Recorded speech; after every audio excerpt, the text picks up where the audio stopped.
வணக்கம் அன்பார்ந்த chef Jagadish கருப்பே YouTube நேயர்கள் அனைவருக்கும் வணக்கம். நம்ம இன்றைக்கி திருவாங்கூர் கேரளா ஸ்டைலில் சிக்கன் ரோஸ்ட் எப்படி பண்ணுறதுங்கிற பார்ப்போம். ஓகே, தேவையான பொருட்கள் பார்த்திங்கன்னா chicken drumstick, ginger garlic paste, chilli, சோம்பு, கரம் மசாலா, மஞ்சள் பொடி, சில்லி பவுட்ரு, லெமன், இதை வச்சு நம்ம இன்றைக்கி பண்ண போகிறோம்.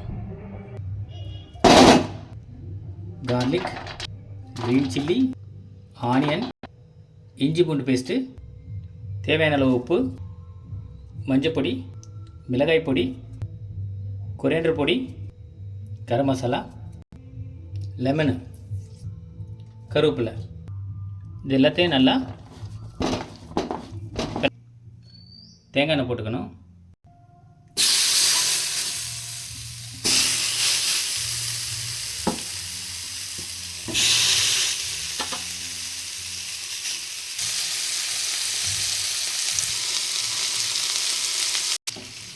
திருவாங்கூர் சிக்கன் ரோஸ்ட் ரெடி ஆயிடுச்சு.